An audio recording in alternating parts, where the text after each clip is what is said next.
apparently, Tony, highly sought after free agent in the managerial world, 45 years old. He is absolutely loved by so many people, but among them, Manny Machado and Fernando Tatis Jr., which is a good place to start if you're going to be the new manager of the Padres. And apparently he is going to be having an interview here shortly.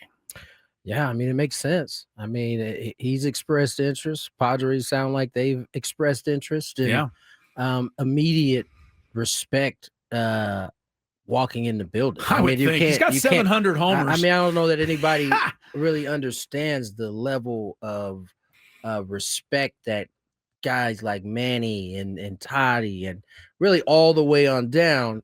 He reaches all corners of a locker room.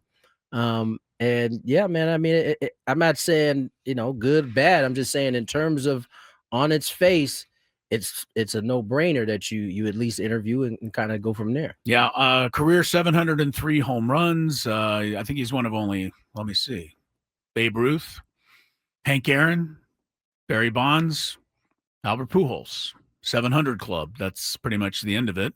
Career OPS of 918 and 3 times an MVP in the National League. So, it's interesting about Albert Pujols. I mean, he's been able to get some managing here with the Dominican Republic and kind of get his feet wet and all of that, Tony.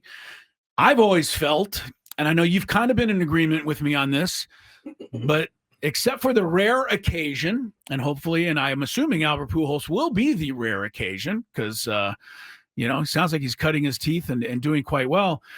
Normally, great Hall of Fame players in their sports are not the greatest managers, coaches.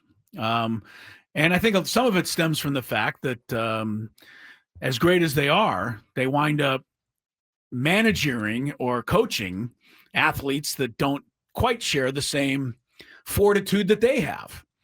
And I know Magic Johnson couldn't do it. Michael Jordan's terrible ownership. I could bring up a bunch of different stories. Larry Bird was one that was quite successful with the Indiana Pacers. But anyway, I'm pretty excited about Pujols if that's the way it turns out to be. And I'm also pretty excited with some of the things that Eric Grubner said today. This Padres CEO was on with Ben and Woods this morning. We're going to play you some of that on the show here in the next segment.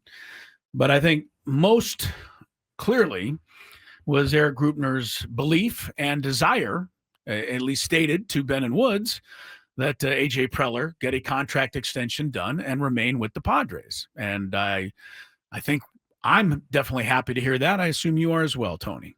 Yeah. Well, I mean, that is, I think exactly what, I think most people wanted to hear. And it's good to see that it seems like there is a higher probability of that happening.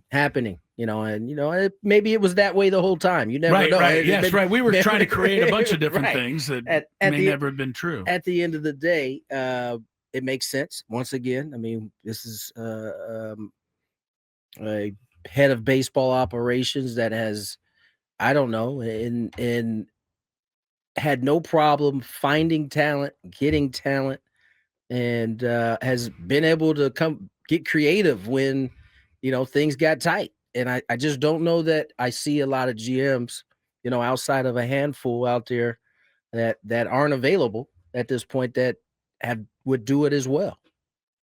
Let me ask you this, because it was said that Mike Schill largely left the clubhouse alone and let the players govern themselves. Yeah, he was too busy yelling at all of his lieutenants, apparently. That's what we hear. That's what we hear. Yeah. But, if Albert Pujols, as a guy, like Chris said, he's a Hall of Famer. Not yet.